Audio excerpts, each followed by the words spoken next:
Okay, if you want to protect yourself and your business against the inflation and other effects of the changing world order, then distribution is a solid model to help you do that. All right, we're going to share some case studies right here in this video that highlight to you of examples of distribution, people owning distribution. And like the intent is to help highlight to you that you should get involved in distribution as well. All right, if this makes sense for you and your business. Let me highlight this. All right, we've talked about the Weimar Republic back in 1919 over in Germany. That was a period of hyperinflation where wealth was wiped out all across the country. This was in between World War I and World War II, and lots of economic factors made it so that Germany began printing lots of money, and as a result, the value of that money just plummeted. And so during that same period of time, there's a handful of people that became extremely wealthy, and the wealthiest of all of them was a guy named Hugo Steins. Now, I've mentioned him in some of my former videos, but let's take a deeper dive into looking at his playbook and how it played out for him, all right?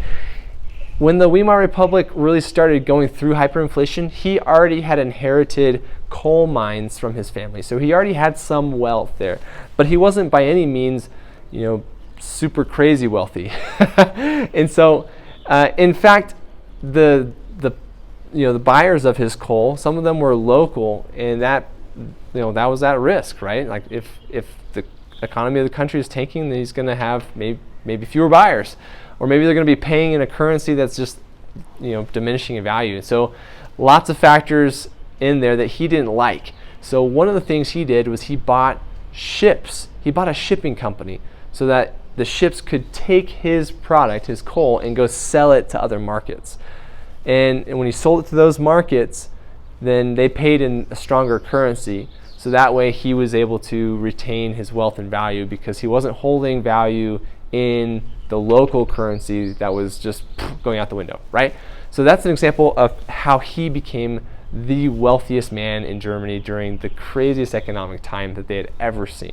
Okay, but this example pops up everywhere. I mean, look in the last 15 years, Walt Disney Company under the leadership of Robert Iger, they have been on a spending spree, an acquisition spree. They're trying to future-proof their company, right? They're going to pad it against anything that the globe can throw at it, anything from like the pandemic to changing world order to whatever it is, any kind of war, conflict. They wanted to future-proof their business, and so they went on buying up other companies. Robert Iger realized that they had a massive amount of content, but they were subject to fees and distribution models of their partners like Netflix or like Hulu and other places that were distributing their content. And so he went to Apple like 15 years ago and said, hey, look, remember, this is when Apple was first rolling out the iPod that you could watch stuff on. This was before the iPhone. And he realized the potential that so many people were going to have a thing in their pocket that they could watch movies on. He said, I want Disney's shows and Disney's movies on the Apple distribution model. So he made a deal with Apple to be able to protect that distribution model. Okay, he had a very close relationship with Steve Jobs. He bought Pixar from Steve Jobs, so that's one way that they gobbled up the Pixar asset to help their distribution model. Then the huge vision was to have their own distribution model for all their content, right? So they, instead of continuing to put their stuff on Netflix, they built Disney Plus, and they released that recently. And then they pulled everything off of Netflix or everything that they contractually could and put it on Disney Plus. And whatever's not on Disney Plus basically is on Hulu, and that's because of some existing contracts with Hulu. That was a Comcast company, and they bought basically all the rights to Hulu from Comcast. So now Disney, for probably somewhere between 90-95% of all their content, they own not just the content, but they own the distribution of that content, and so they can protect how they get their message out there, right? So lots of value there, and it's a way to future-proof. This happens, Walmart, right? Walmart owns the stores, but they also have a huge fleet of trucks that moves product all around the world, and so they own the distribution model. Jeff Bezos and Amazon, right? He doesn't own the manufacturing of a lot of that stuff, but he owns the distribution model, right? They own Amazon and that whole network, and they own a huge fleet of vehicles as well to ship stuff all over the world.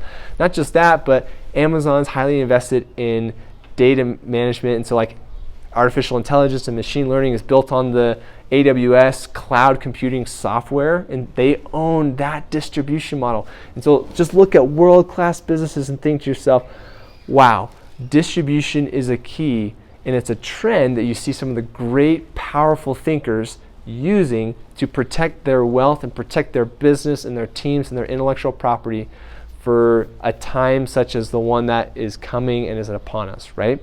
When there's a changing world order, when there's uncertainty in the economy, it pays off to own distribution, okay? So for you in your business, whatever you're in, think, how can I make some investments to own and secure my distribution? If you sell a product and it's on Etsy, Etsy owns your distribution, right? And so think through, like, how can I take more control of this distribution model?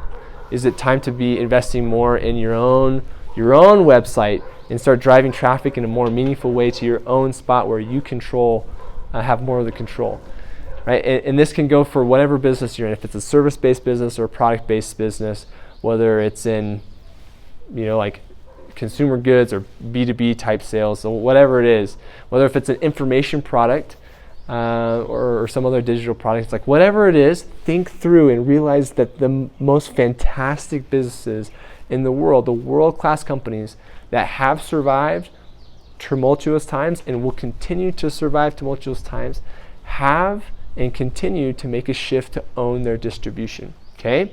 So how does that apply to you? Only you're gonna know that, or if you come to one of our mastermind groups. So reach out, join the mastermind group if you don't know on your own. Subscribe to this channel and click the bell so you get all the alerts, right? Because we're going to be dropping more and more videos about this. Okay, this is a recurring theme. And so more to come. Thanks for tuning in.